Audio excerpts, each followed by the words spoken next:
নবদ্বীপে খুব সুন্দর একটা জিনিস তৈরি হচ্ছে, তা দেখতে আজ বেরিয়ে পড়েছি সকাল সকাল। হ্যালো সবাইকে, কেমন আছো সবাই? কেমন ঠান্ডা পড়েছে বলো, তোমাদের সবার কেমন ঠান্ডা লাগছে? আমাকে থেকে তো বুঝতেই পারছো যে আমার কত ঠান্ডা লাগছে। আসলে আমি না ভারী শীত কাতুরে, আমার একটুতেই খুব ঠান্ডা লাগে। তাই ভাবলাম সকাল সকাল যখন বেরিয়ে পড়েছি, যাই আগে একটু চা খেতে যাই। তো চা খেতে যেতে গিয়েই দেখি রাস্তায় একটা কল খোলা, আর কলটা দিয়ে অঝরে জল বেরিয়ে যাচ্ছে। তো কি আর হবে, পাশ দিয়ে তো সবাই চলে যাচ্ছে হেঁটে, বা কেউ দাঁড়িয়ে গল্প করছে, তাও কেউ কলটা বন্ধ করছে না। তো আমরা ভাবলাম আমরাই দাঁড়িয়ে কলটা বন্ধ করে দিই। তাই গাড়ি থেকে নেমে কলটা বন্ধ করি। কলটা বন্ধ করতে করতেই দেখি কি এই টিংটিঙি বাচ্চাটা কোথা থেকে চলে এসেছে। ও তো সেই এসে বিশাল নাচানাচি করতে শুরু করে দিয়েছে। ওর নাচানাচি, ওর হৌ হৌ কথা শুনে ওর যে বন্ধু বান্ধব ওরাও চলে এসেছে, যে কে এসেছে দেখে আসি। তো সবাই মিলে চলে এসেছে। তারপরে তো সব মিলে নাচানাচি শুরু করে দিয়েছে। আমার কাছে তো তখন কিছু খাবার ছিল না, তাই একটু এগিয়ে গিয়ে সামনেই দোকানটা থেকে আমি কিছু খাবার কিনে ওদের দিই। তো ওদের খাবারটা দিয়েই সুভাষদার দোকানে চলে এসেছি। সুভাষদার দোকানে সেই কালিয়ার সাথে দেখা হয়ে গেছে। তো ওর সাথে দেখা করে আমরা দুধ চা খাবো বলে বলি। তো তখন দুধ চা ছিল না, সেজন্য আমরা একটু ঘাটে এসে ঘুরে দিই। ঘাটে ঘুরতে ঘুরতেই দেখি একটু বৃষ্টি পড়ছে, তাই আবার কি সুভাষদার দোকানে ফিরে আসি। এই দেখো এখনও চা কমপ্লিট হয়নি, দাদা এখনও চা করছে। আর এই চা খেতে গিয়ে আজকে যে আমার সাথে কি হয়েছে কি বলবো।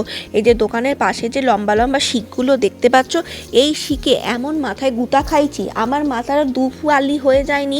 আমার কোন ভাগ্য ভালো, মানে আমার এত ব্যথা ছিল, এই ফুলে আলু হয়ে গেছিলো। আমার 3 দিন টানা আর্নিকা খাওয়ার পর এই ব্যথা কমেছে।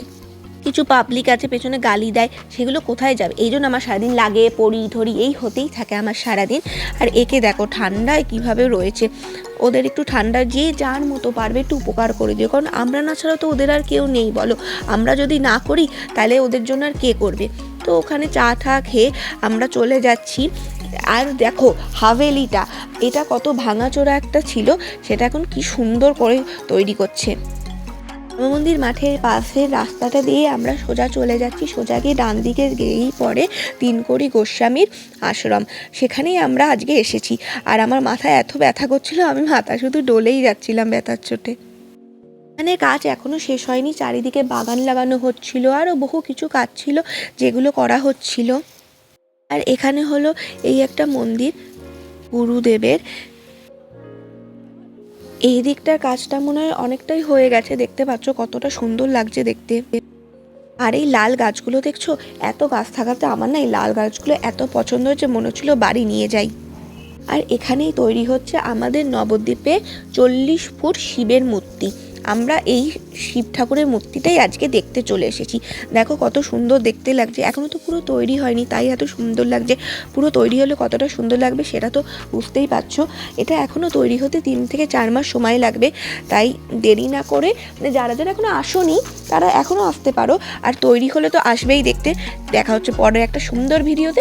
সবাই ভালো থেকো, সুস্থ থেকো, শীতে ভালো থেকো, টাটা।